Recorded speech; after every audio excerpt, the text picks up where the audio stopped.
Hi everyone, we are welcome. We are live. Welcome. This is Arsenal Fan Circle, Season 2, Episode 33. Tony, thanks for joining me again. How's it going, everybody? Good. Rohan, thanks for joining in as well. Thanks for having me, Ray. Yeah, How's it no going, guys? problem at all. And we're going to have a number of people jumping on the ship as well. Stan, the man, will be joining us. Glenn Kitely will be in as well. And we're going to have Maahir co-host, so he'll be joining in at various points. So we'll have a full six in the house pretty soon. But we're gonna get started. With all six of us when we're here, we'll be doing a quiz toward the end of the show. It's gonna be a what do you know quiz. We're gonna pit some of these people against each other in a semi-final and final setting, just for fun, because we're all trying to get through the boredom, the pandemic, and respect to the people on the front lines, right? But Rowan, football's back. Let's talk about the Bundesliga a little bit. What do you think about those games? How good did it feel to actually watch live sports again, right? Yeah, Like yeah, it was great. And the first game of yesterday, which was Dortmund versus Schalke, that didn't yeah. disappoint, right? Like it was a high-scoring 4-0, a derby. Of course, there were some things that were weird, which were bound to be weird, right? Like there were no crowd, people, there were no No, fans. mm, The substitutes were sitting like 6 feet apart from each other, which I don't really get the point when they're going to come on the field and they're going to like play and they're with each gonna, other. So, yeah, yeah, that. But that being the case, like the first goal by Haaland, what a goal he scored, like right from the wing, and so Dortmund really seemed on form, and that sort of continued through the day yesterday. So it was great. yeah. And Tony, have you ever thought the game could survive without the fans? We now know what the game looks like without fans at the stadium. It's funny watching the team celebrate at the end of a match and clapping with no fans out there. Yeah, empty stadiums. Rohan, that's another. That was really surreal, and we knew this was going to be the case. We imagined what it would be like, but you can't really imagine how cavernous, how empty it feels, just having 22 players on the pitch. Yeah, I think they should have some sort of white noise, fan sound, From something going on. yeah, They've got speakers there, and of course, in some of these tournaments, they do amplify the sound of the fans as well to create a better atmosphere. That's what I've read in some places. I don't know if that's true, but I don't know. Like they can do something about it, because it was like a little freaky to hear like each shot, and then you could hear it bouncing off players and the players yelling. It gives a different perspective to the game, and sometimes you can even understand what they're saying. yeah, Not in the Bundesliga, because of course, but but yeah, yeah. generally you would be able to tell if you know the language. And so yeah, it's interesting, but without the fans it's definitely weird. And Rohan, it had to be a little bit weird for the players as well because in a full stadium, and the Bundesliga, the crowd, it's really big. It's a really big thing Yeah. to have the crowds. You got a great atmosphere in those games. The players probably were never able to hear each other, so you're looking for visual hints about where to play the ball, body language, and all of that stuff. And it was probably weird for the players as well. Exactly. And I read this very interesting piece yesterday, which said that that it was visible that the players weren't arguing with the referee as much for Hmm. decisions. They Yeah, weren't going into, they weren't getting into fights, etc., as much. And that is partly due to the fact that they weren't driven by the fans, right? Like, because the fans are, such a driving force in the game. And when there are so many eyes on you, definitely that has to have a psychological effect and I think versus, yeah. yeah, I think Rohan they had to be maybe instructed as well not to argue not get in the face of the Yeah. referee like you would in the white heat of a derby game. Exactly. So But it was just in all a different experience for everyone. I'm sure for the players as well. yeah, Tony, definitely strange, and it's some things that maybe the Premier League is going to be looking at as well, and take some of the cues from the Bundesliga and how it's going to go with them.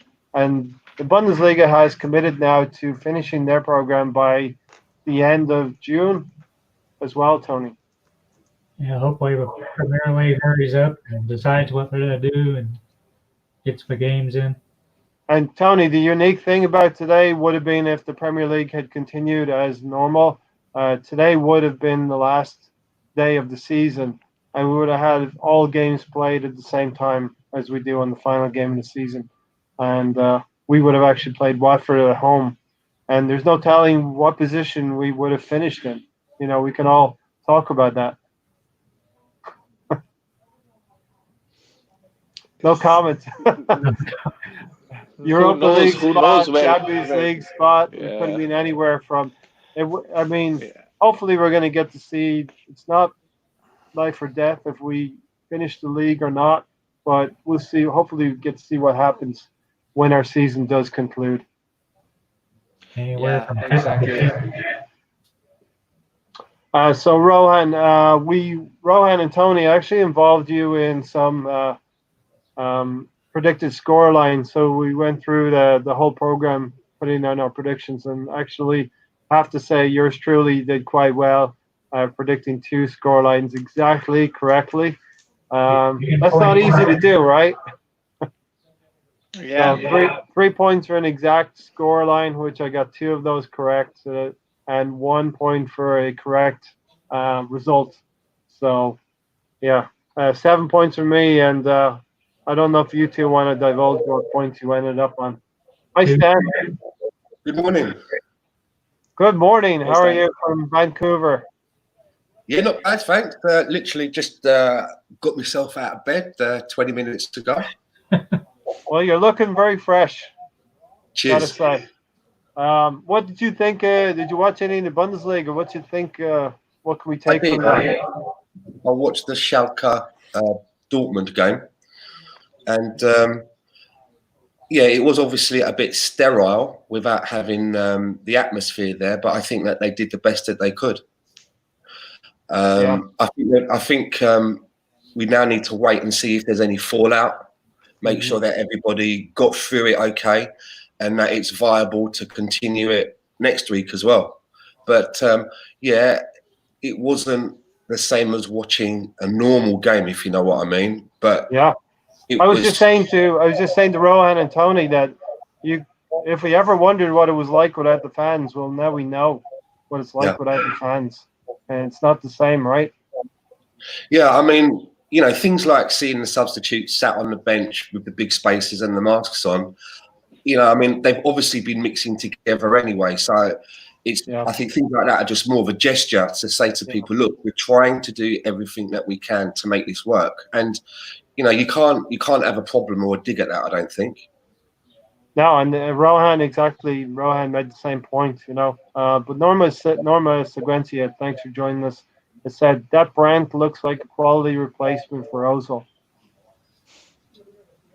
So he was great yesterday, wasn't he? He got the man of the match as well. But what was funny after the game was like they went up to the yellow wall and they sort of clapped there, and then the interview that Stan shared with Haaland, which he just responded in one word. It seemed like he was high or something. Really, like it was just so funny. I mean, either he didn't understand the questions, or he's got like a sick sense of humor that he responded like that with a straight face.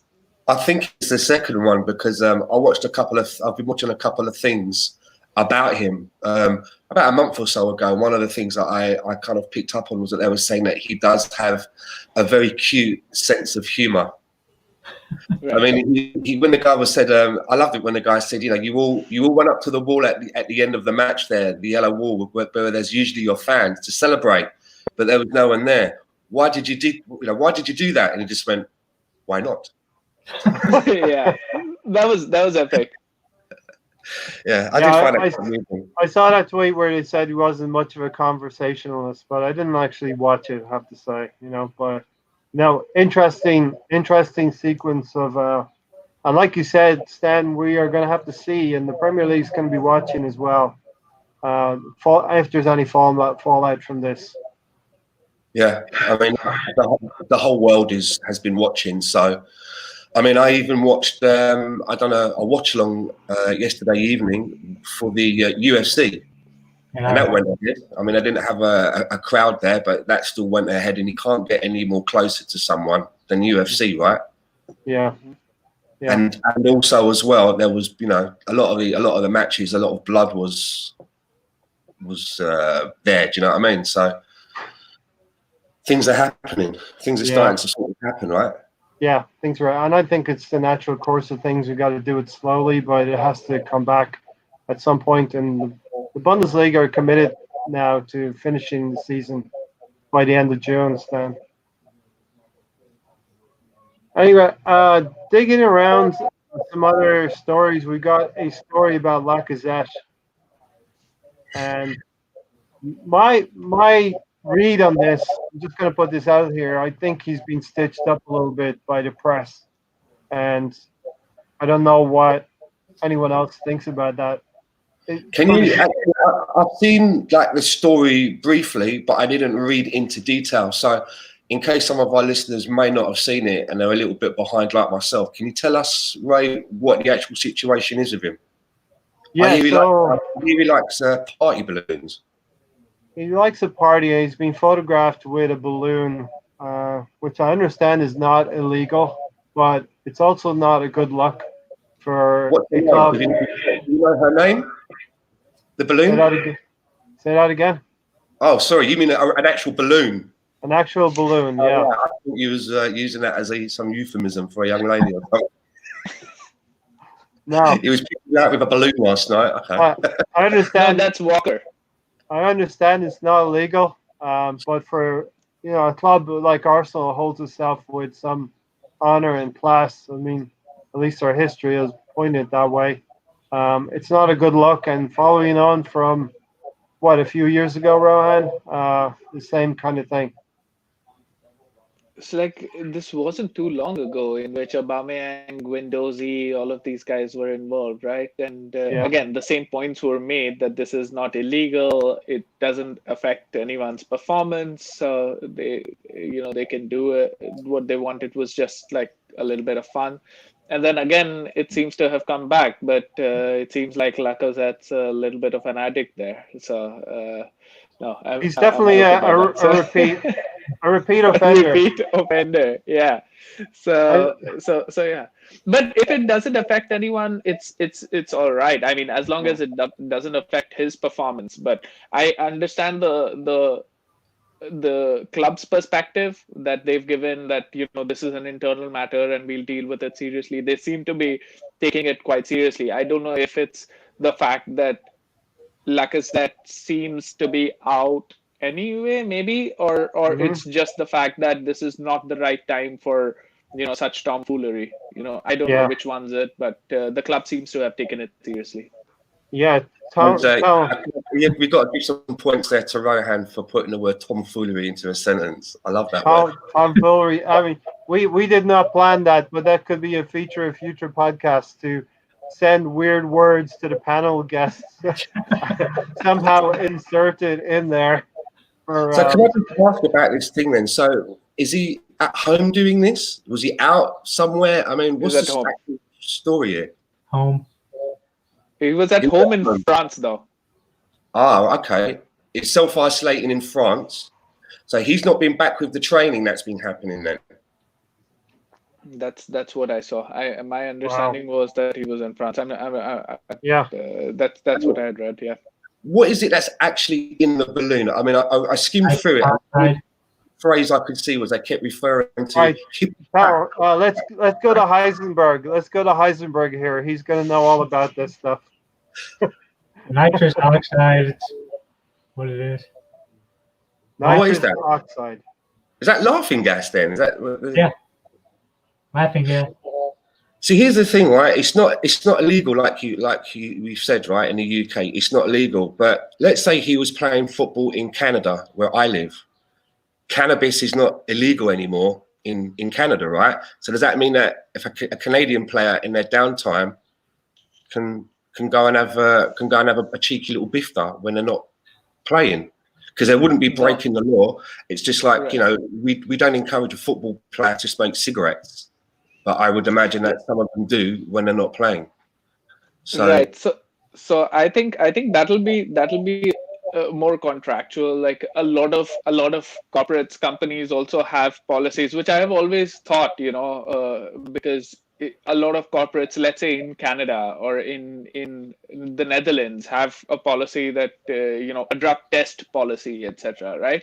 And although it's legal there, you're not allowed, and that's part of your contract. So I'm not sure whether they've got laughing gas or whatever on their contract. Probably not, and that's why they're doing it.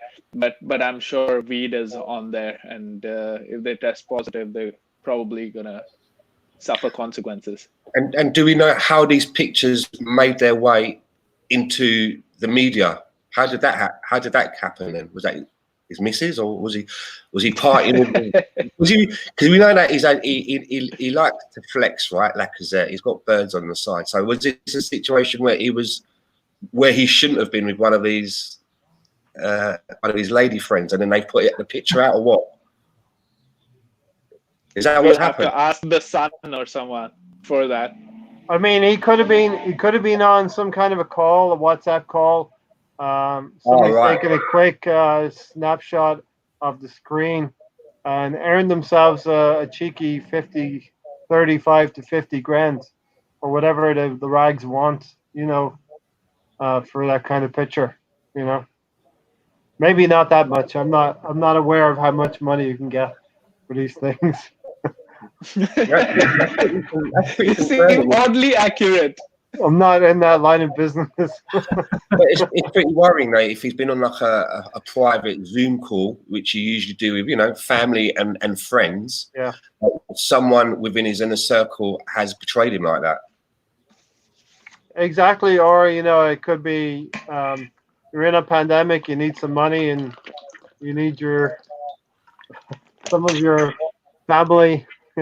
Here, take a picture of this, send it to the rags. Yeah. See, the thing is with this situation, it's like if he was doing really well for us up until the football finished, if he was like our top scorer or something like that, you'd probably just be able to go, well, it's not a good look, but you'd move on very quickly, right? You kind of can be a little bit more forgiving. But when you've got someone that's been under the spotlight the way that he has with the fans, and is lots of people talking about his lack of form, there's lots of conversations about should we be selling him, and then something like this comes out, it doesn't do you any favors, right? It probably just helps to those people that are no longer keen on him. Something like this will probably just go that back further to reinforce what they're feeling, right? So it's just he's not done himself any favors, and I kind of feel for him a little bit because, as I just say, it sounds like someone in his inner circle has dropped him right in the brown and smelly. Do you know what I mean? Completely, and it seems to be Lacazette's been unlucky in these last 4 to 5 weeks. He was also caught by the paparazzi by a car. Remember the car valet situation? And Maahir's asking, wonder if Laka is fasting, and that could have been late at night as well, Maahir, that the picture was taken. So. But Carol and Norma have said things like Chesney was kicked out because of smoking in the dressing room. That's right. And Arteta is going to take a dim view of this, Rohan. Yeah, it's not the right image for the club, right? Like right now, and it just sends out a message that you don't care about what's happening outside. You're having fun. You have to procure it from someone. I'm assuming he didn't have it at the house. There's just so many things, and this is the last thing that the club needs, right now. And like Stan said, there's a narrative that's building against Lacazette, and this one fits right in there. Yeah. I think also it's quite worrying that it's not like he was out with the lads in a club. It's late at night, a smoky nightclub. You know, you've had maybe a few drinks and you all start to do this balloon thing for a bit of a giggle. He's at home, supposed to be self-isolating, and, you know, this is what he's doing in his downtime at home because he's a little bit bored. I mean, Yeah. I think the bigger implication is if you're the manager or someone on the executive side, you know, you kind of be thinking, wow, is this what the boys do when we don't see them? You know, is it just Lacazette? How many of the others are doing this kind of thing? I would be quite, you know, sitting and thinking about it. I think I'd be quite worried and would like to want to get to the bottom of it to find out, well, they should not be behaving in this way and treating themselves in this way because they're athletes in their downtime. Correct, Stan, and that's what the Assemble is kind of saying as well. Footballers should be intelligent. They got to know more than most about social media and what's happening, and it's not a good look when things like this go out, you know. And, you know, what do you think? Lacazette is on his way out or not? I personally think that we should probably pull the trigger and change some things there, but a lot of people may want to keep Lacazette for another season. Hopefully he gets back to one of his better seasons. But it's a good way. Sorry, go on, Rohan, sorry. Such a stark difference to Cristiano Ronaldo, right? Who's like bench pressing his children there, or, you know, just showing off his abs all the time. And then, you know, we have Arsenal players who are like, you know, making funny voices. You know, that's the difference of standard between these players, really. And that's the thing. I think Ronaldo, that's a marketable thing for him, is his abs, pretty much, you know. That's for his fan base as well as anything else, you know. But, yeah, it's not a good look. Arteta's probably going to have to talk to Lacazette, and we'll see what happens. Can I just say as well, I would think that someone like Arteta, who, you know, a new manager, you know, he wants to give everybody a hug. He wants to be friendly with anyone. But I get the feeling that he is a bit of a disciplinarian. It could be a perfect way for him to assert a little bit of authority to the rest of the team to say, hey, you know, I'm happy to give you guys a bit of rope to you know, to manage yourselves. But this kind of behaviour isn't going to be tolerated by Arsenal. And we could see that Lacazette, you know, maybe they're just saying to themselves, maybe we get rid of him now, we cash in on him now, and it sets an example for the rest of the team. Yeah, exactly.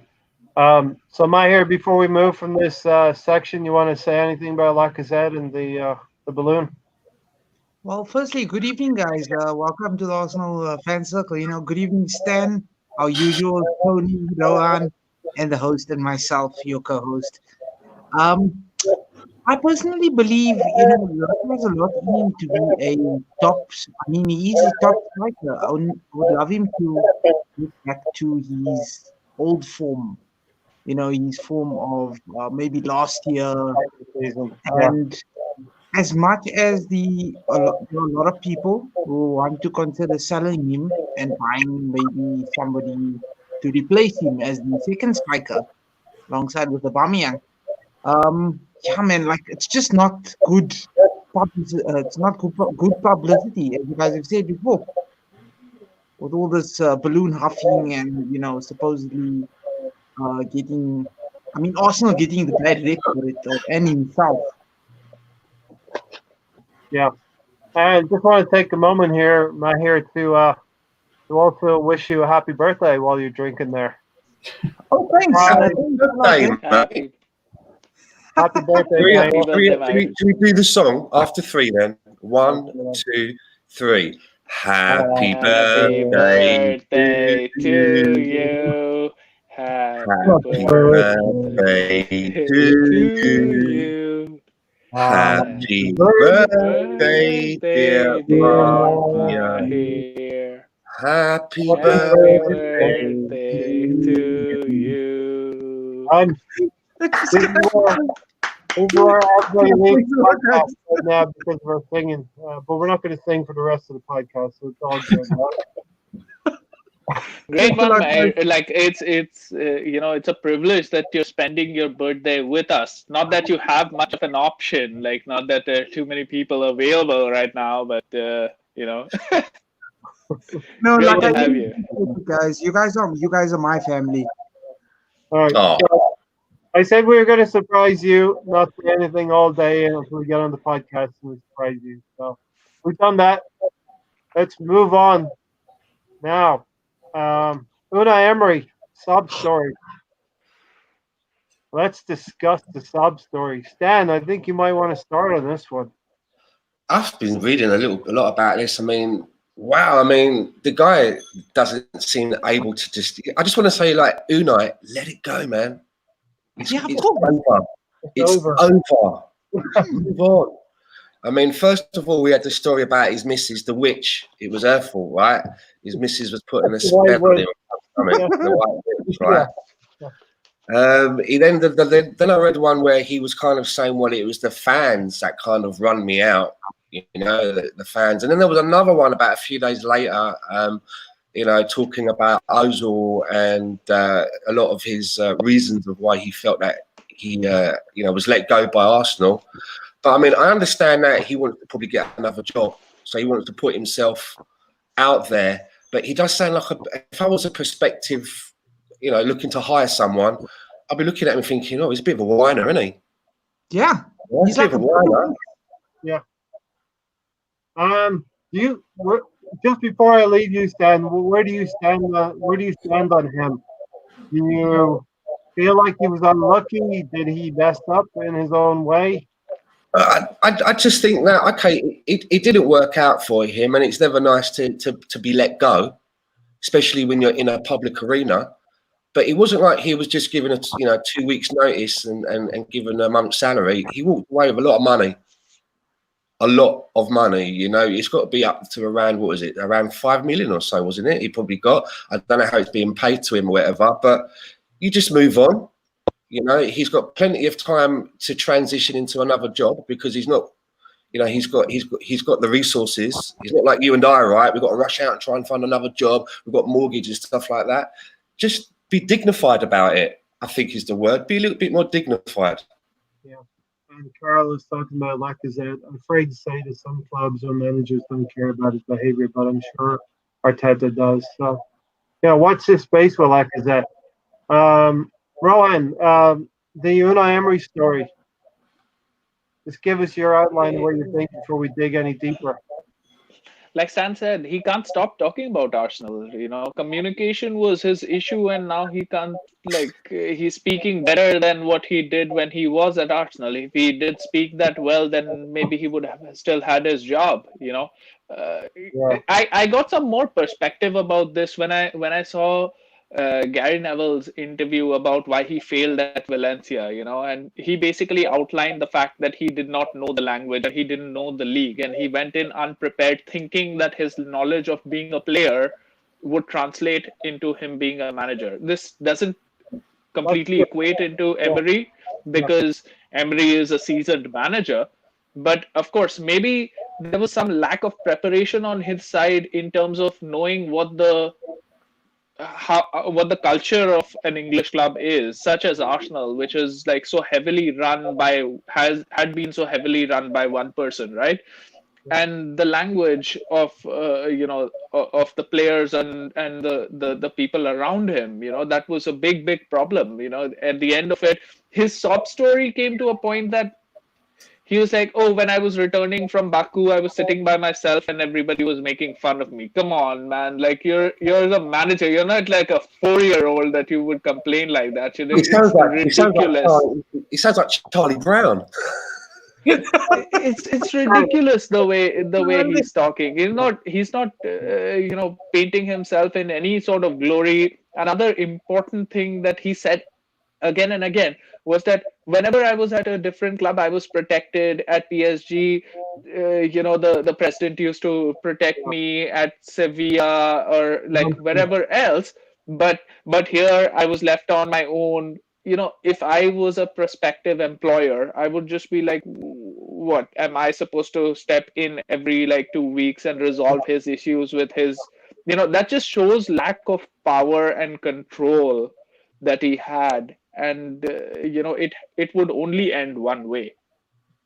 And look, this is a good question, one that I wanted to pose. The Istanbul has said, He likes the way the fan base has ignored what Emery has said, and the same problems are still there. I think we talked about in the last podcast that we talked about Mertesacker and we talked about Arteta. I'm quite satisfied that those connections are strong, and we have good base there amongst our coaches and the academy and things like that. So I think what the Istanbul is saying is the problems are still there in terms of Raul and Vinay. I thought it was quite interesting as well what he said about Ozil and what he kind of was saying. He had to kind of read between the lines. He was saying that, you know, it's no good having players that give you 100% every now and again. You know, I needed it in every game. And he also said that when they came back from Baku, that they had a team meeting and everybody attended the team meeting except Mesut Ozil. Yeah. So, I mean, if you've got a manager like, I didn't read the bit about him on the airplane, you know, sat on his own and everyone's kind of like taking the piss out of him, it shows me that, you know, he had no control anymore. You know, and if he's at his other clubs and he needs protecting, this sounds like a guy that, I say, he sounds more like Charlie Brown, you know, the cartoon guy is always having the football. Lucy always takes the football away from him before he kicks it. He still falls for it every time. Sounds like this. It sounds like Unai Emery. So, I mean, it sounds like he just had no control whatsoever. Exactly. And also I found it was interesting where he said that, you know, the guy that I wanted to bring in was Wilfried Zaha. You know, he started going on and praising Wilfried Zaha and how much Wilfried Zaha destroyed us and blah, blah, blah. And he went to the board and this is the guy that I want. And they went, okay, thanks for letting us know that. And they went out and bought Nicolas Pepe for him. And I really hope that that was a case of because they'd lost confidence in him and they knew that he was on the way out. And I really hope that this isn't going to be repeated with Mikel Arteta, that he goes there and says, okay, this is the central defender that I want. You know, I need this guy. I'm looking for these attributes. And they go, okay, thanks for that. And then you come in the next morning and David Luiz is sat in the changing room. Yeah, listen, I think unfortunately it's the latter stand that the club is going to get the players in. Looking that way to me, and I think it's going to have to work with the players that they get because of the agents that we're getting in bed with right now. But yeah, I'm going to go to you, Maahir, next, the birthday boy. And Stan, we all remember when we were in school, we all knew who the weak teacher was we could mess with. You know what I mean? Right, Maahir, we all knew that teacher that we could mess with. And that's what happened, I think, with Emery in the end. I mean, look here. This whole Unai Emery story. First, him talking about, he's with the witch. It almost reminds me of, you guys know, Bad Boys. I was thinking of the main villain's mother, the witch, doing all this black magic. I mean, excuses, this and that, and Ozil. Yes, Ozil hasn't been performing for many seasons. Yes, we do know that, but like highlighting all these issues and like I was alone, lack of power. That has been said before. Lack of power, lack of authority, and a lot of the things. For example, the game in Baku, it was a final. The players didn't turn up. Him choosing David, who was it? Wasn't it Peter Cech? Peter Cech in goal instead of Bern Leno.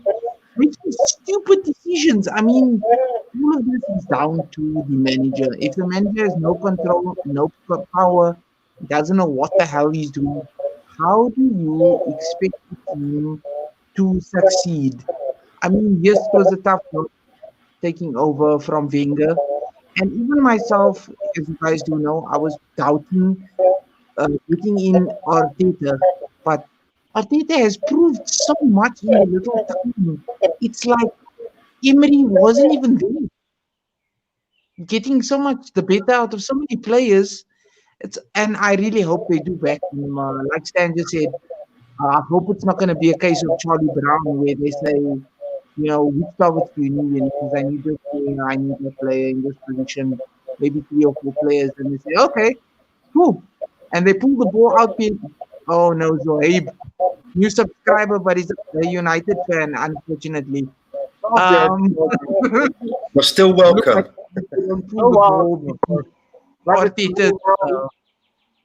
Go ahead, Maahir. Like I say, I hope they don't pull the ball beneath Arteta's foot as he's about to kick a field goal. With some new players, new formations, etc. Hopefully, one day we'll challenge for the title. And Stan, the other thing was the whole thing about Aaron Ramsey. Now I happen to think that we really, really relied on Aaron Ramsey, and we really missed him when he got injured in Rome, and our season kind of fell apart after that. So, what do you think about the whole Aaron Ramsey situation? I think you could probably trace the beginning of Emery's lack of power and the players thinking that they can put one over on him if they want to, was when he started to keep Aaron Ramsey and Mesut Ozil out of the team. Because we found out that Ramsey wasn't, they couldn't do the contract negotiations and that he'd be leaving. So he started to leave him out of the team a little bit.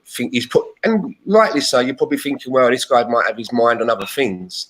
But with Mesut Ozil leaving him out, he was basically saying, he was asked about that. And he said that, he's spoken to the club about it, and they're both on the same page. The head coach and the executives were on the same page of leaving Mesut Ozil out of the team, but he never stuck to it. When things started to go bad and in a little bit of a disarray, I can understand him using Ramsey, right? Because he's still part of the team, and Ramsey proves to the manager, look, I may be leaving, but I'm still up for the cause. While I wear the Arsenal shirt, you're still going to get 100% out of me. And you could almost see there that once that started to happen, Unai Emery started to rely on Ramsey. And you could probably see that he was probably kicking himself and thinking, how have the club let this guy go?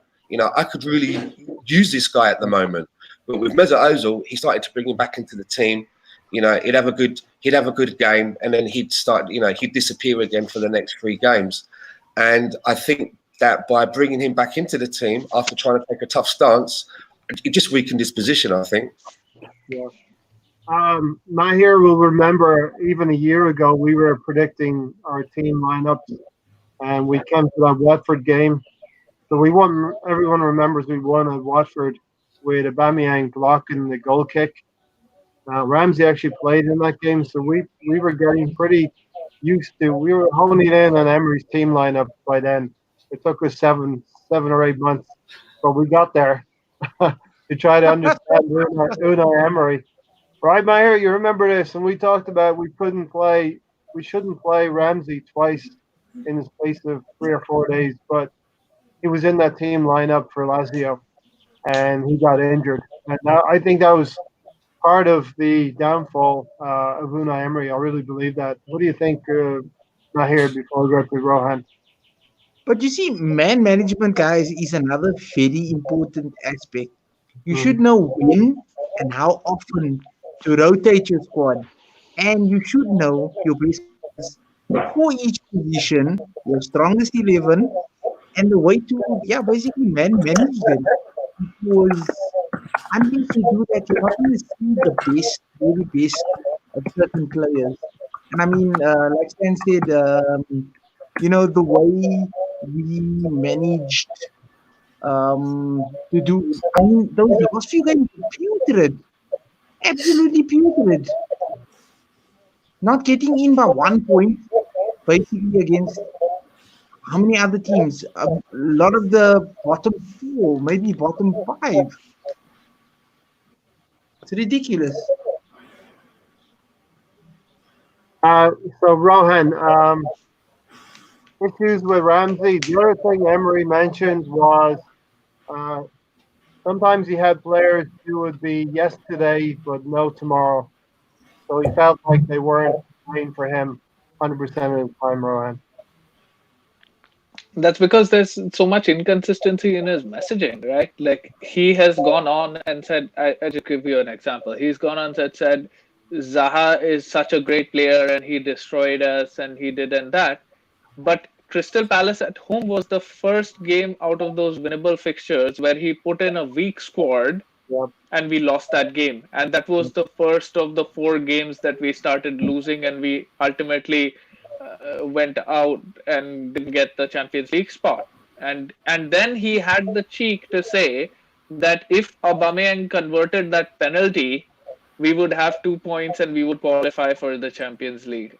Like, are you being real right now? And then I don't know what the situation was 1 year ago, because I somehow vaguely remember, and I may be wrong, but I somehow vaguely remember thinking that Emery was part of this decision process, who felt that Ramsey is not essential for the team. I don't know. I may be wrong. He may have never said that. It may not have been the case. But, the fact of the matter is that I don't know how much he pushed for Ramsey to be signed. And then if he was going, of course, Ramsey always put in 100%, and he used him and he overused him and got him injured, and he couldn't play. But there's no point in raving about everything. So, all of this thing sounds like excuses to me, sounds like sour grapes, sounds like, being in a position where you're asking for sympathy, and you're not really going to get any sympathy. You've got to command respect, and you can't really beg for it like he's doing right now. Yeah, exactly. So yeah, I think there's a lot of it, Tony. There's a lot of this that is Unai Emery complaining, and it is a sob story, like I wrote it up a little bit, and he should just own it, really, Tony. Yeah, I still think the players completely gave up on him. We were sitting third, October was fifth, and by the end of October, we were in total turmoil. Yeah, I did. I see that shirt now, Stan. Yeah, thanks. Monkey Magic, excellent. I was talking to Stan about Monkey Magic, reminiscing. Yeah, I ordered it just for you. Thanks. I didn't know. You private messaged me. I was like, I can't quite see it. So there it is. Monkey Magic. Nice one. Nice one. Yeah, that's just a little bit of my childhood right there. Maybe a lot of it.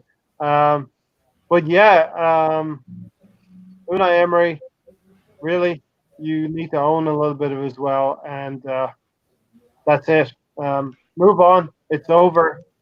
Right, Stan? Can I say just one more thing on the Emery thing, please? And that was, I can't remember the game it was. It was the Europa League game where, we were really under the cosh. And I remember it was raining, and Nicolas Pepe came in with the 2 free kicks that kind of Vittoria saved. Yeah. And I just remember that after that first free, I think it might have been the first free kick, and the camera went to the bench, like they do, to focus on the manager. And he was just slumped in his chair. He had his hood up. It was and he just looked like it was game over for him. He had no energy. We were just on the way of a comeback. He wasn't there moving the team on. He'd given up. He looked like a man that was totally defeated to me, sat in that chair. Yeah. I kind of knew at that moment that I thought to myself, this ain't going to last, of course, with this guy. By you mentioning that, Stan, I thought you were going to say he looked all alone, because nobody really came to celebrate with him as well. There was no camaraderie between the coaches. He did literally look like a man alone on the sideline. Yeah. I just want to tell you guys. Go ahead, Maahir.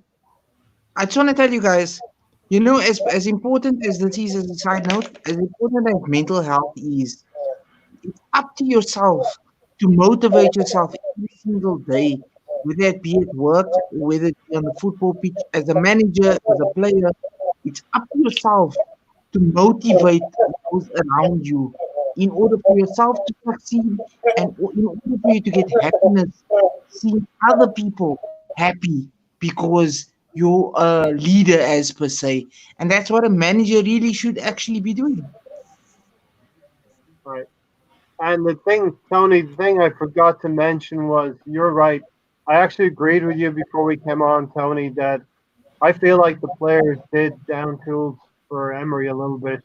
How we could have went from being a club that had one of the best starts in 30 years to being a club that has had one of the worst starts the next season in many, many years as well, within the space of 18 months, is really, really strange for me.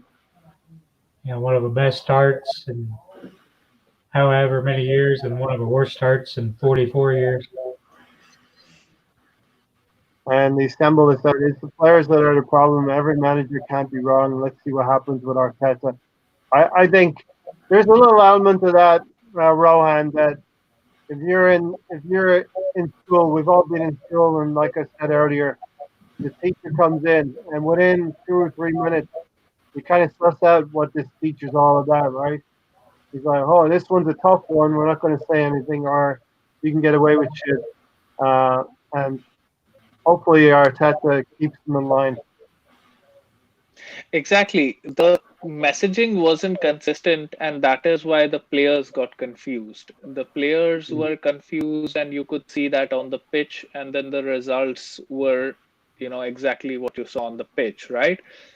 That is why they sensed that the fans are not behind Emery, and then, now we can also afford to be however we want to.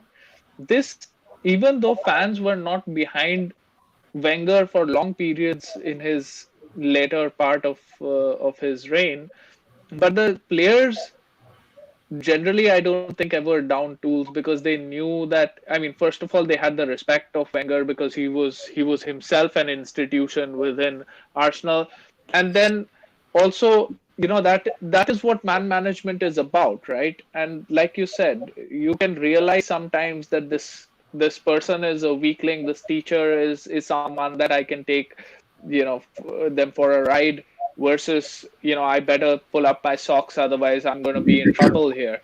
And I don't know what he tried to do. He tried to freeze Mesut Ozil out, but then later he brought him in. There was just so much lack of consistency. And I'm not saying that the players are perfect, and I get what the comments are, and that the players need to take some part of responsibility, yes, but the ultimate responsibility of the club remains on the manager, and that is why it's always the manager who gets sacked, right? And his messaging even now is that of a sob story and of a person who didn't have power. It's not exuding too much confidence now as well. If the story was that I was too hard on the players and that's why they got away, it's not that. It's almost like the players like bullied me and like boo-hoo. Hey, Stan, do you think Emery was doomed from the start with Neymar and what happened at PSG? Yeah, we had similar things that he was having problems there. But like you were saying, I mean, I can remember when I was at school, there was nothing better than walking into a classroom and seeing that the regular teacher was absent and you got a supply teacher, because you just knew that you were just going to be able to like dick about for the whole lesson, do whatever you want. Do you know what I mean? And the supply teacher would just let you because they just want to get through it, right? And yeah, it was very much that. But I remember hearing about the problems that he was having at PSG as well, right? With their biggest star there, Neymar. So it sounds like this is a problem that he may have had, well before coming to Arsenal. But one of the most surprising things about that whole situation was it transpires that, when all of this was going down, Raul Sanllehi was looking to extend his contract. I mean, I don't know if you guys heard anything about that. And I was like, wow, you would really consider doing that. So, I mean, Istanbul has said the players use the fans as down tools because he asked them to work harder. And it was working. We had 22 games unbeaten. You could say there was a huge amount of luck involved in that. But I think to go 22 games unbeaten, you have to be a decent team. You have to be playing at a kind of decent level. And he did solve a lot of things in an arseways kind of way. You know what I mean? Backwards sort of way. Uh, our first halves would be terrible, and then he would make changes at halftime, and he'd look like a genius, right, Tony? Yeah. Where did it all go wrong? It had to be around Christmas time or the New Year of that season for me.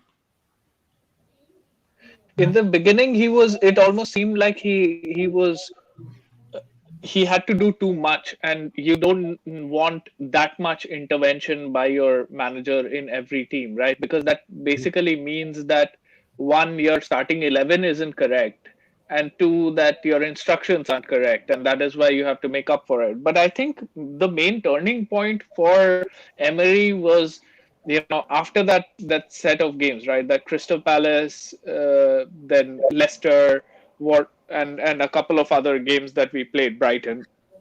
And the way that we played, that really sort of showed him what the Premier League was really about. It was almost like an easy run to the Champions League, and then we screwed it up, and then we went to Baku and we royally screwed that up. Yeah. And since then to the beginning of this season, I felt like he always played not to lose. That is why we have that stat of like very low number of losses, but very high number of draws, because he always was so, involved in what the other team was doing, and which is a good thing. And that's an antithesis of what Wenger used to do, because he would not be concerned about what the other team was doing, and he was always concerned about how we would play, which was his downfall, versus Emery, who would just not care about our skill set and whether we were playing, a Brighton or a Huddersfield or whoever. With all due respect to them, we could play football and we could actually dominate that game, but we would try to play according to how these teams would play. And that's why there were so many draws. It was a chore to watch Arsenal when he was managing it. Yeah. Any final words on Unai Emery? I don't think we should spend too much time on him.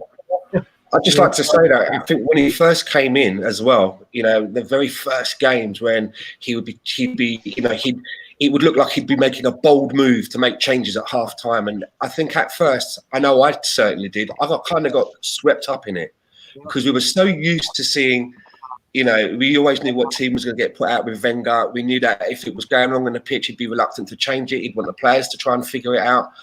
And I got really swept away with the Unai Emery at the beginning because we were seeing it was so different. And then it became clear, and Rohan hit the nail on the head, that I thought to myself, hold on a minute. This is a guy that's putting out, doesn't know what team to put out. And then he realizes that it's all going wrong. And now what he's doing is he's just throwing stuff at the wall to see what's going to stick, to try and pull himself out of the mess. It looked like his planning going into games was totally off. He was getting it wrong more often than not.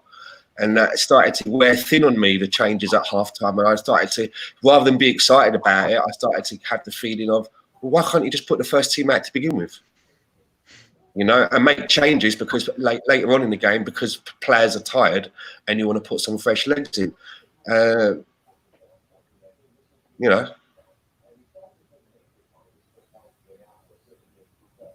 That's it.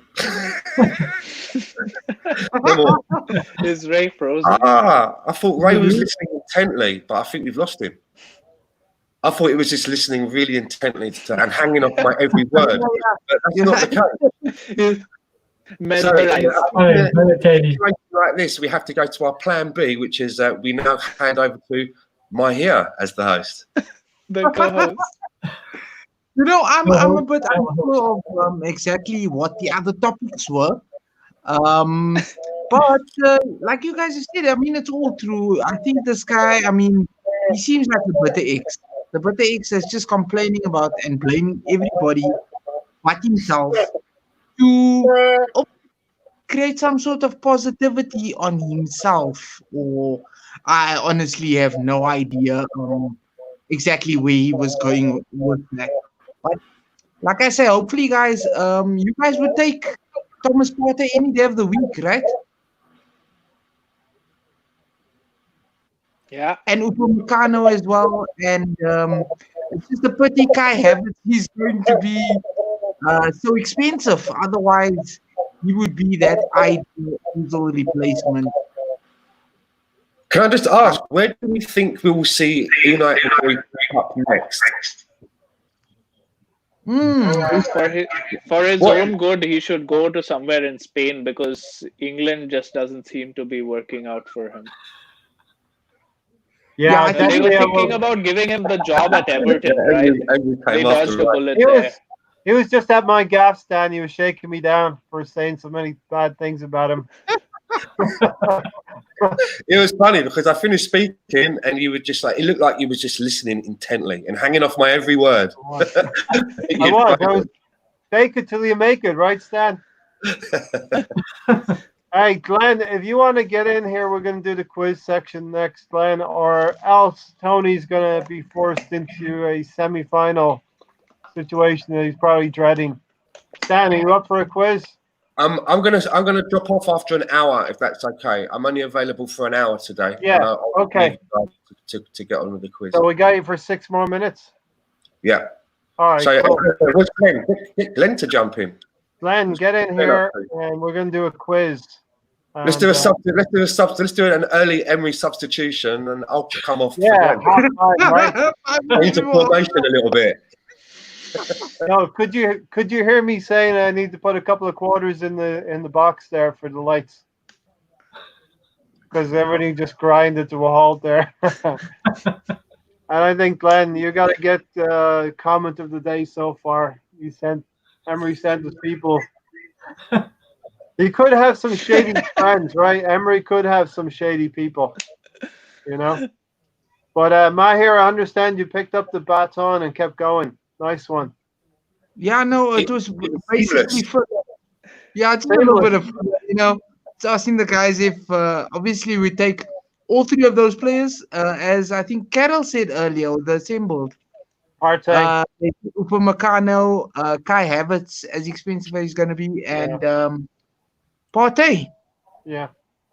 Well, what a deal that player for Borussia Dortmund has been. I forget his name. Who scored the first goal? Haaland, right? Haaland, yeah. Yeah. Oh my days! What a striker! They got him for a cut price, Rohan.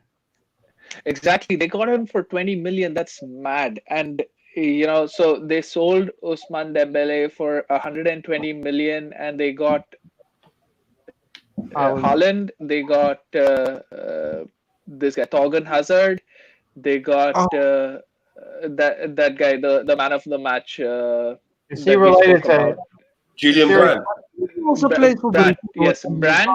And then one more guy for 72 million. So they made like a 50 million profit and got 4 players in that and 4 plus players. Yeah. I would have had Torgan Hazard by us any day. Same with Hakimi. I wasn't too sure about Haaland, but look what it's turning out to be right now. I mean, what a risk for reward situation it was.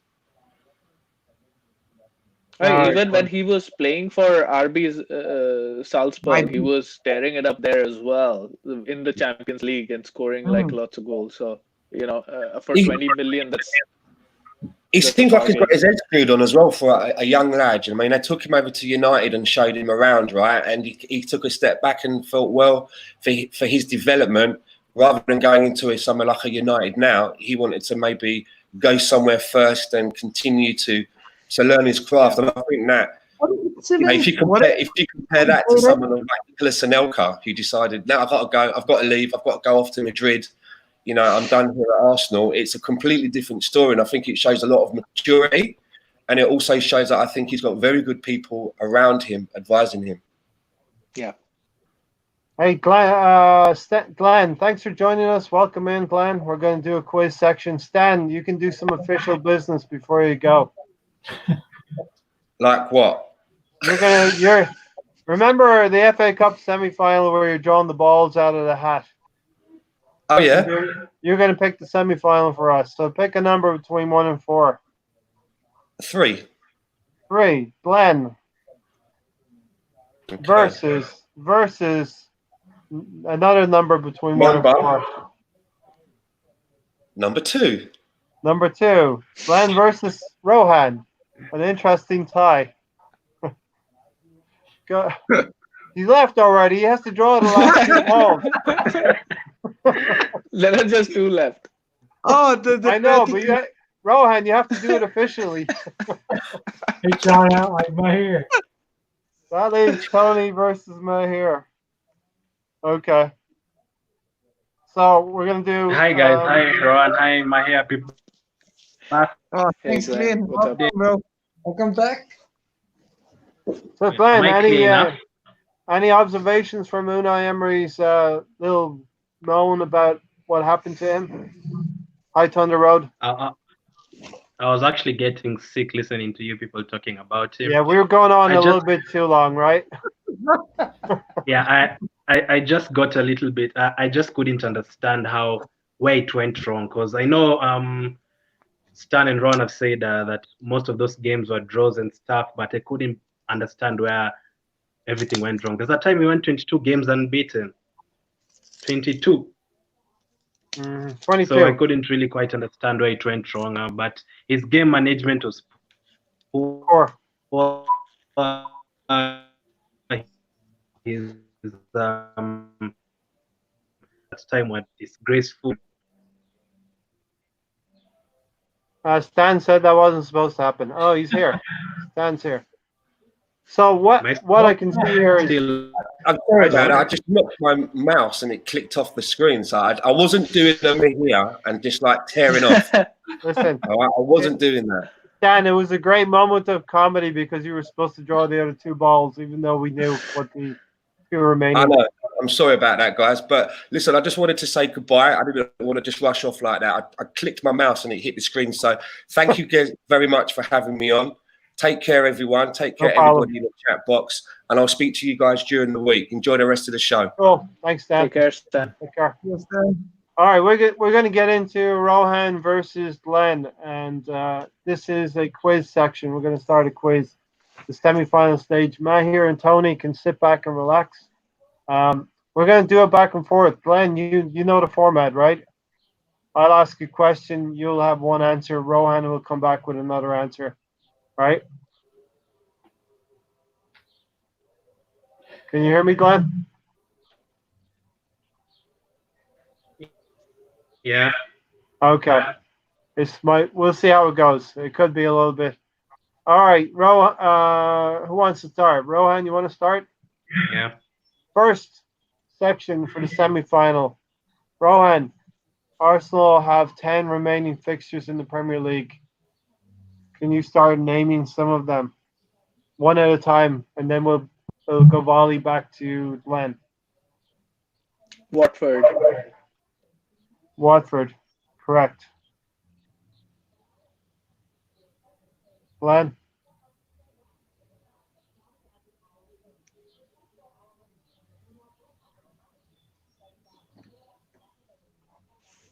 Can you hear me, Glenn? Technical difficulties. Manchester City. Got it. Manchester City. There's 8 remaining, Rohan. Liverpool. Correct. Glenn? Brighton. Brighton. Correct. Rohan? Tottenham. Tottenham. Correct. Glenn? Oh wow. Everton. Everton. That is the wrong answer. And Rohan proceeds to the final.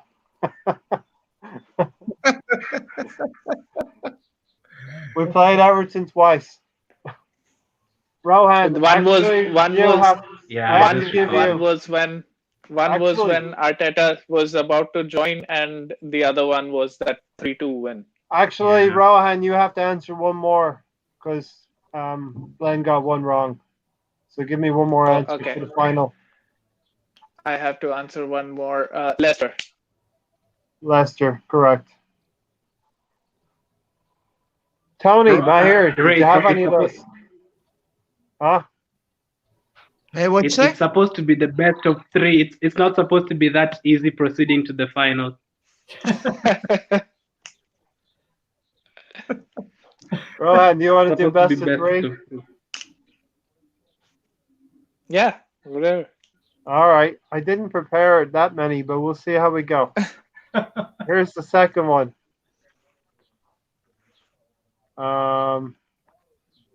Here we go.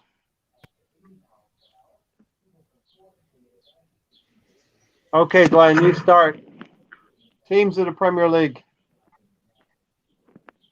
Arsenal. Okay. Manchester United. Yep. Liverpool. Manchester City. Chelsea. Newcastle. Tottenham. Brighton. Everton. Southampton. Sheffield United. West Ham United. Aston Villa. Crystal Palace. Wolverhampton. Watford. Norwich.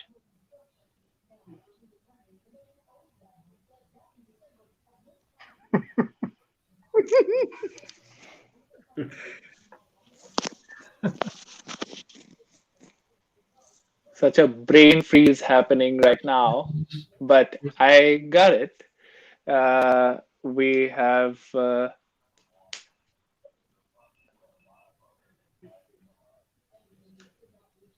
Can feel the pressure.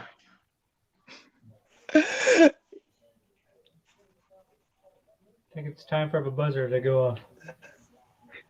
yeah, it almost seems like it, yeah. right? Like, 10, 9, 8, 7, oh, okay. 5, 4, 3, 2, 1. Okay, 1-1. It almost seems like I have forgotten what the Premier League seems like now. Glenn lobbied for a best of 3. Don't lobby for best of 5 if you lose this one, Glenn. But well, good job. That was entertaining, I have to say. Burnley or Bournemouth, Rohan? Burnley or Bournemouth? You. Oh, I have to choose one of them? No, that's what you should have gotten. Oh, yeah, exactly. Burnley or Bournemouth, yeah. All right. The semi-final, the final round for the two of you is going to be the perfect one.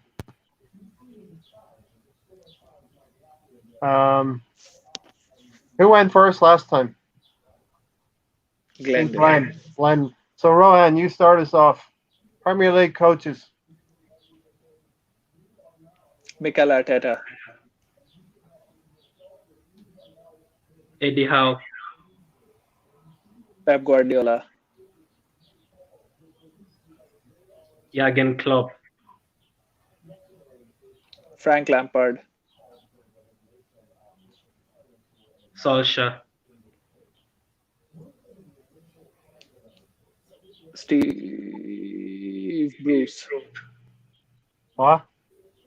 Steve Bruce at Steve Bruce. Yep. Newcastle. Yep. David Moyes. Correct.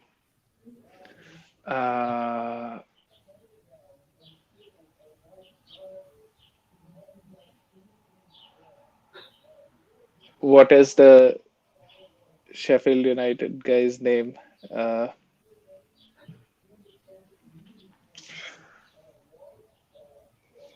Jose Mourinho. Okay. Yep.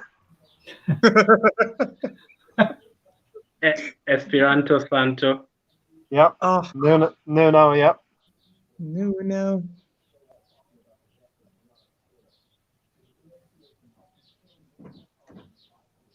Wilder. Chris Wilder. Chris Wilder. Yep. This harbor. Brendan Rodgers. Yep.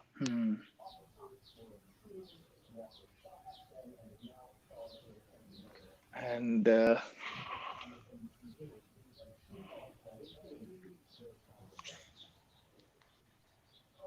pressure. It must be intense.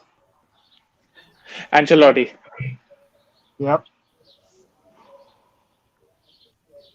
Roy Hodgson.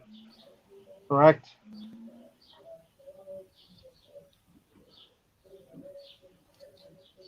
Nigel Peterson. Yep. I'll give you that. Pearson. Yeah. I'll give you that. Oh my God, he's gonna get me. Oh God. It's for the final. He's going to get me. This is for the final. I'm trying to remember the Brighton coach. I know it's called Potter. Good enough. I'll give you that. I know how difficult this can be. Sean Dyche. Correct. Ooh, with that, Dean Smith. Dean Smith, Aston Villa. Dean Smith, correct. Wow. There's two left. Wow. Hassan Hutel. Hassan Hüttl, correct. Woo-hoo-hoo. And I do have a set. I do Wow. have a.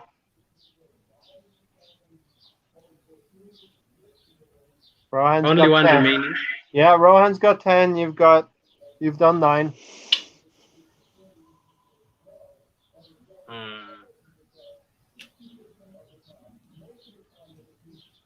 That's a hard one. And Thunderbell, Haaland does have a slab head. Yep. I have to interact with the people in the comments. you guys have gotten the name Unai Emery on my head so much. I'm about to say him. 10, 9, 8, 7, 6, 5, 4, 3, 2, 1. Sorry, Glenn. The answer was the Norwich coach. Do you know the Norwich coach? I know he has a very hard name. What's the first letter? F. His surname. I didn't know it till I did the research. Daniel Fark. Oh yeah, I wouldn't have remembered that in a million years.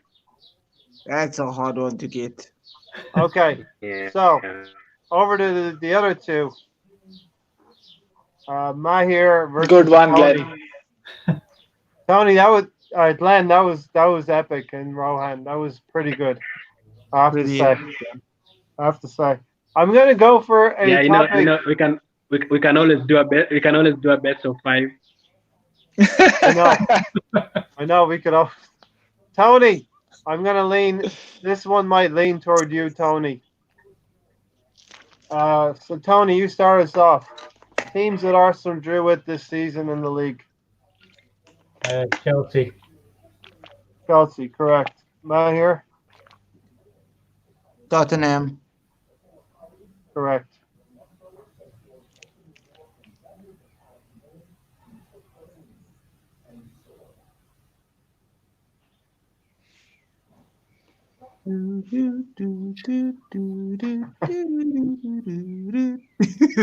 There's 13 draws this season. Bournemouth. Huh? Bournemouth. Bournemouth, yes, correct. Arteta's first game. What have you got? Crystal Palace. Crystal Palace, correct.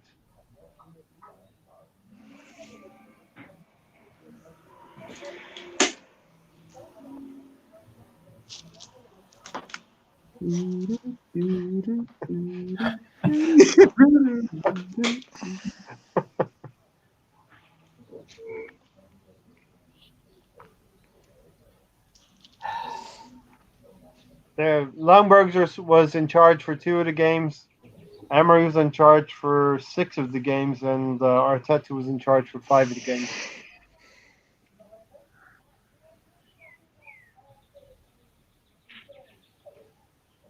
Trying to forget our draw record. I don't remember.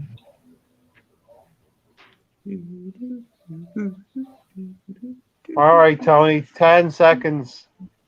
9, 8, 7, 6, 5. Huh? Said Buzz. All right. Watford, Man United, Wolves, Southampton, Norwich, Everton, Palace again, Burnley. Okay, Maahir has the first one. We're going to go for the nationality of the players. Nationalities of Arsenal players. Tony, you want to start? French. French, correct. Maahir? Spanish, correct. English. Tony? English. English, correct. Maahir? Albanian. Albanian, correct. German. Correct. Brazilian. Brazilian, correct. Uruguay. Uruguay. Our little 5-foot magician, not 5-year-old. Maahir?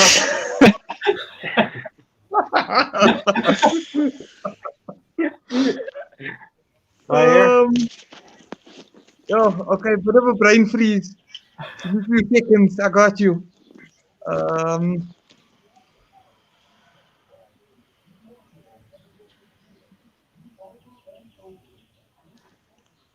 Come on, Tony, do the music. Not easy, is it, Rohan? Damn it. I couldn't tell Premier League teams. Just think that. Like Glenn, what we follow every day. Glenn, we could do a third, fourth playoff. Yeah. Nigeria. What have you got? Nigeria. Yeah, correct. Tony? Gabonese. Gabonese. Ah, yeah. Rowheads, man. All right, Maahir. Yeah. That countdown's going to begin for me just now. Damn it. Pressure.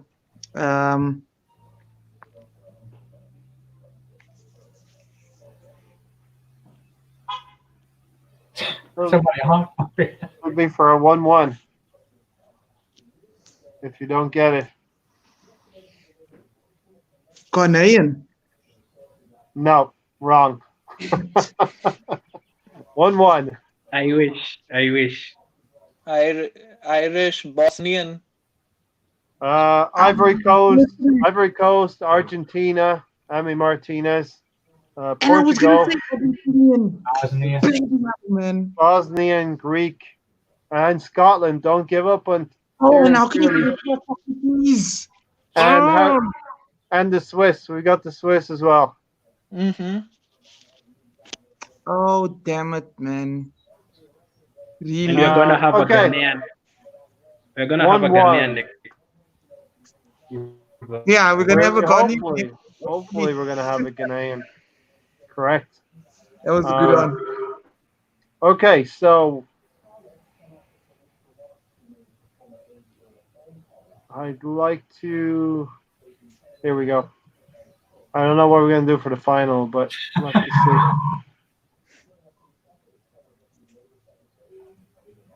Here's one. Let me give you a playoff question that I've prepared. Okay. This is a who am I between Maahir and Tony because I want to save the other two for the final. Okay. I'm a highly rated player. I won an FA Cup medal in 2014 as an unused substitute. My only title with Arsenal. Whoever shouts the answer out first is the winner.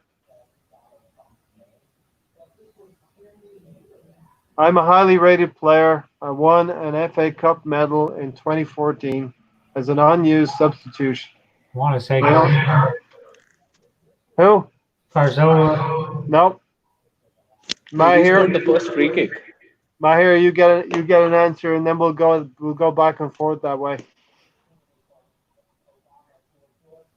I want to say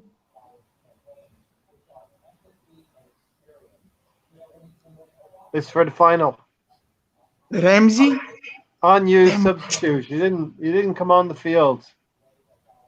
Tony, a player who was on the substitutes bench who did not come on the field in 2014 FA Cup final. Glenn looks like he knows. Could be.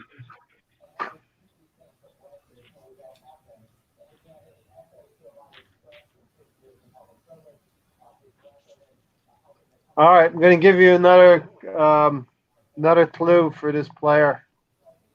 He was a central defender. Tony?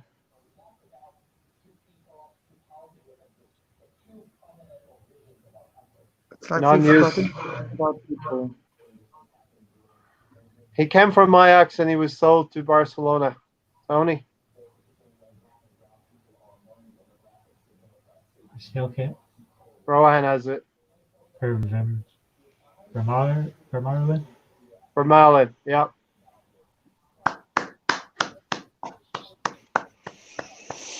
Did you have that, Maahir? No, I was thinking No, of okay. Gabriel Paulista. All right. Tony, you're in the final with Rohan. All right, here we go.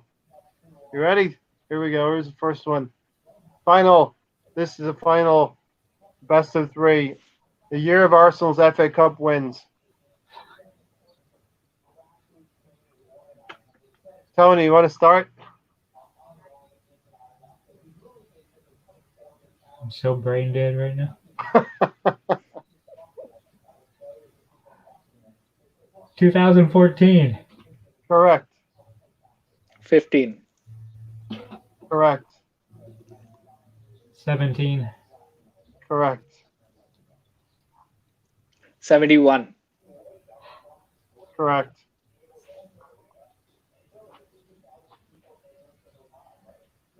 Think back about those epic FA Cup finals, Tony. Wenger was still in charge for. Wenger has 7 of them, right, Glenn? Yeah. He won 7 FA Cups, Wenger. I want to say 2003. 2003, correct. Versus Southampton, Perez scored. 2005. 2005, Captain Vieira winning the penalty shootout Last kick. against Man United.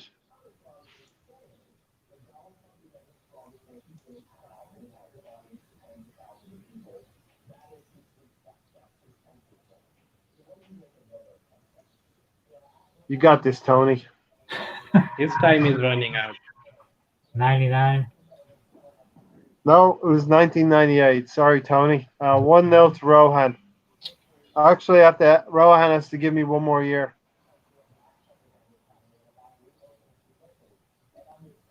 You just said 98.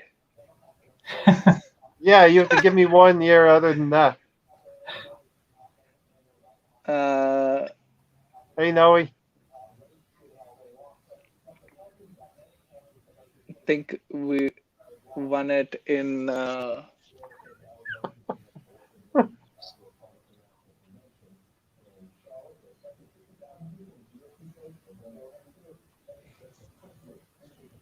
78.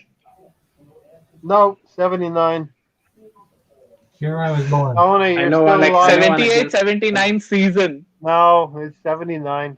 Tony, you're still alive. This round goes on.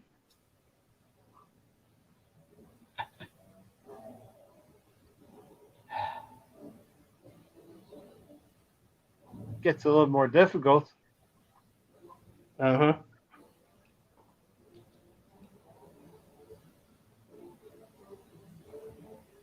There's one more Wenger's. Yeah, there's one more Avengers. 2005. No, Rohan already said that. Okay, Rohan, give me one more. You've got this. You're 1-0 up in the final. 2002. 2002, yeah, versus Chelsea. Okay. Mhm. That was tough, right, Tony? Yeah. Rohan's Great 1-0 up partner. in 1-0 up in the final. Here's the next one. We won 13 titles also. So the year of the title wins.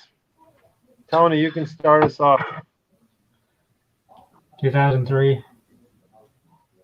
2004.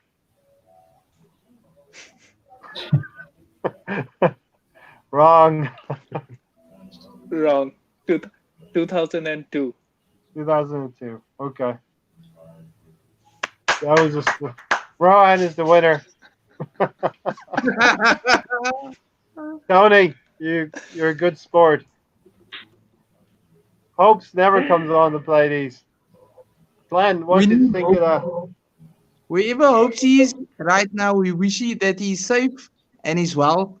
He needs to Yeah. come join the family back up on Yeah. Arsenal fans. So, you know, This the is five of us. this is difficult. Hope. Yeah, this is difficult stuff though. Like a lot of these obvious things just go like, you have a brain freeze. Yeah. Yeah, when you're going back and But forth, I mean, jeez, from Ireland, man. three, Come on. three for me, three for Yeah. me, two for them. Respect. Crop the season. You guys Alright, talked about Emery for too long. I even had him in my mind. Respect. Yeah, it's not easy to think about the coaches, right, Glenn? And Rohan, that was a tough one. Yeah. Also considering he stole my answer of Jose Mourinho. I was like, what is the Sheffield United manager name? And then I was like, why don't I just say like Jose Mourinho? Like, yeah. Yeah. Oh well, that was a bit of fun. Rohan is you've won a few of these now, Rohan. Got gifted And one. depending on who you ask, 2 or 3, I'm not sure. 3 and the last one was a draw, 3-way draw, if you remember. Yeah. I sent you the timestamps. Rohan with the Mourinho respect. VRR hasn't reversed mine yet. It's not a reverse yours. Yeah, guys, and I apologize also on my behalf. When you guys ask me certain questions like, is he English or is he part of Europe? And I'm like, yes, but he's not actually part of Europe. We're like excluding UK and stuff. You know? It was good That was fun last though. week. Is he a defender? I asked you that and you said yes. Like the goalkeeper. I apologize. I'll apologize. I'll hold my hands up because hey, I mean that one was a doozy of a game. Though. So, Glenn, we got to circle back around and ask your opinion about Lacazette. On what exactly on Lacazette?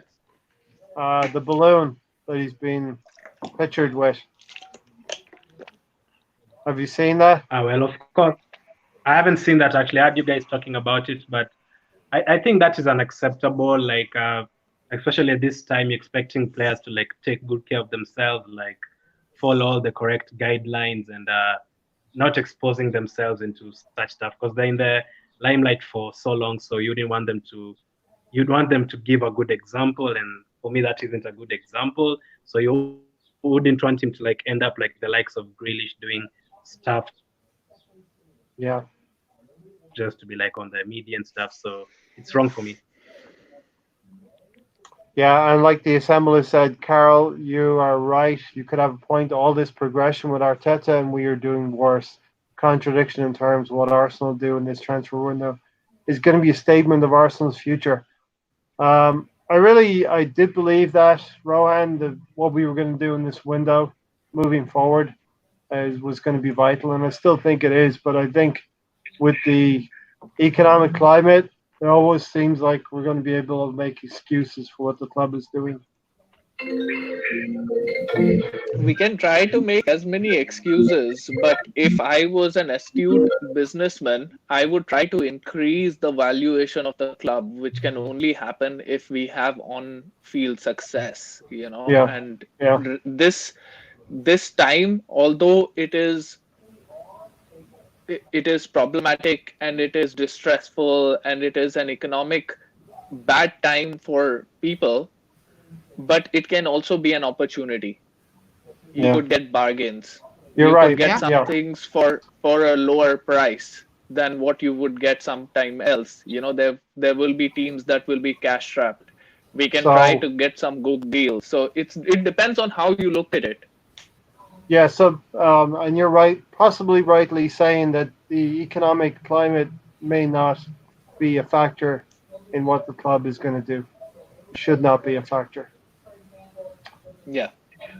Maahir, any final points? I think we'll get out of here pretty soon. We had a little bit of fun with the quiz. And Glenn, thank you for giving me the idea. It was Glenn's idea. and he didn't get to the final. It was a hard-fought semi-final. Maahir, Unlucky. what'd you do for your birthday today? Did you have a good birthday? Yeah, I had a good birthday. I basically just chilled out. We work hard during the week, like especially with myself. I work even up on a Saturday, up until 1 in the afternoon. And these days, with the whole people losing their heads with Corona, also a little bit, they'll come in and buy a lot of bulk last minute. Also, we'll end up staying another 2 hours. But my Saturday would only begin basically from 4. And like today, my Sundays are my chill day. I didn't even watch any football. I was supposed to watch a bit of the Bundesliga yesterday. As we do know, it returned, and I wanted to see, the atmosphere, and it's good to have football back. I mean, gives everybody a little bit of more incentive, a little bit of happiness more, at least we can watch some football on the TV. Yeah. But other than that, I had a good birthday. I relaxed, and I really do appreciate all the birthday wishes from you guys and all of the subscribers, and I really appreciate you guys, all of my panel. Rohan, yourself, Stan, Glenn, Tony, obviously. Singing out of tune. We Right. even need Hopes to come back on, Yeah. and come and join us in with all this fun and banter and debate, as we normally do. But like I say, final word from me is keep safe, guys, and love and appreciate you all. Yeah. And Carl says, unfortunately, she thinks it will be freeze. We might lose Alba and Saka. No ground revenue for a year, and not much merchandise as well. So we'll see what happens. It was reported Arsenal were rich when Wenger left and broke when Emery started, allegedly. Yeah. Tony, any final words? I'll give Glenn the final word then. I just hope we don't lose Saka to Liverpool. Hopefully we can get him extended for his contract. I don't want him to go to Liverpool. I don't want him to go to Liverpool. Yeah, I think we need to build on players like that. We talked about Mertesacker during the week and the great job that the academy are doing. And Mertesacker is going to be sick if he sees Saka walk out the door. Glenn, any final words?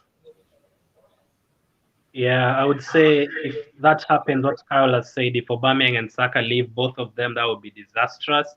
And I want to also wish Maahir a happy birthday, and thanks for having me again, and see you guys next week. And I can tell you guys for sure what Ray said, Torreira is not 5 years.